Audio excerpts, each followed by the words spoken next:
Рахмат. Текстті қарап шықтым, долбоорду. Бұл мақұлдашыға келіп атат, 40 мектеп құрылыш керек болчу. Бір ошондогу сметага 40 мектеп құрылмақ. Анткени 18-19 жылы құрылыш материалды азыркыдай болгон эмес, инфляция азыркыдай болгон эмес. Бирок азыркыга чегергенде 14 мектеп азыраак чыгып атабы? Ооба. 24 мектепке гана жетип калып атат. 24, 40тан, демек 16 мектеп кыскарып атат. Пландагыдан туурабы? Анткени метр квадраты мурда $500 $550 болса, азыр эсептеп чыгыстар, тиөө кылыпсыздар, $900 болуп атат. Туура. Бирок бүгүнкү биринчи маселени уктуңуз да. Сауд Аравия фондудагы атайын каражат бөлдү. $100 миллион тегерегинде. Бирок ошолор бир 3000дей турак жай курабыз деп туруп бөлүп атпайбы?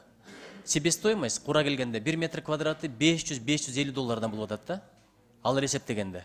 Бирок сиздер эсептеген мектептики 1 метр квадраты $900 болуп атат. Эмне үчүн мынчалык чоң айырмачылык?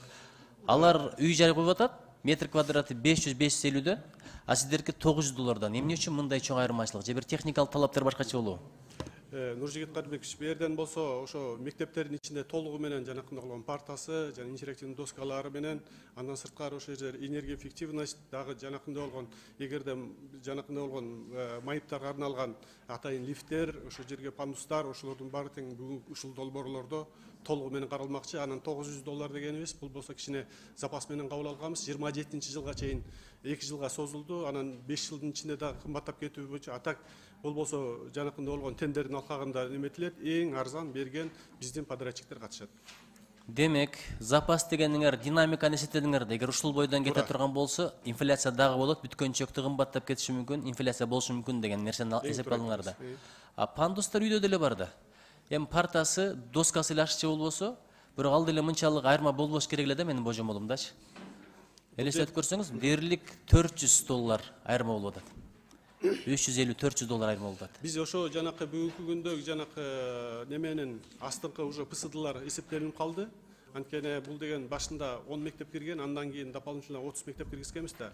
Азыркы күндө бир 10дой ПСДсы уже даяр болуп калды. Ошонун негизинде айтылып атабыз да, баягы Гостройдун акыркы берген сметасынын негизинде, ошо каттын негизинде бүгүнкү күндөгү сметабыз, мисалы, ошого чейин барып атат да. А эгер тендер көргөзөт, конечно, баягы ылдый курганга мүмкүнчүлүк боло турган болсо, ылдый курабыз. Анан бир чети дагы бул биздин школдорубуздун баары жерлерде баягы региондорду камтыган, анан мисалы Бишкектен ташыйт, Оштон ташыйт, ошо немелердин негизинде дагы баягы материалдын үстүнө дагы акча каражаттарын ошолордун баарын эсепке алганбыз.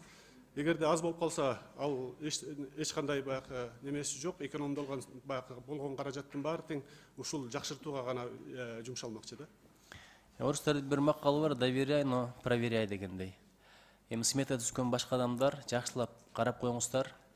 Анан эртең бир күнү дагы азыр бир иш кылышты эле опуртал болуп калды, эртеси эле аркасынан түшөт, анан камап ичип алды, жеп алды, урдап алды депчи. Ошондой болбосун, кымтып кетпесин, коррупция болбосун деген эле маселе болуп атат да. Анткени карыз алып атабыз, өлкө муну төлөп бериш керек, моюндагы карыз. А бирөөлөр үчүн бул кымтып алып, акырын курсакты кампайтыштын, чөнтөктү кампайтыштын жолу болуп калбасын деген эле маселе. Түз ийгиден түңүлбө дейт. Өзүңүз бир жакшылап карап чыгыңызчы дагы жакшылап. Бул өтө маанилүү маселе да. Чоң рахмат.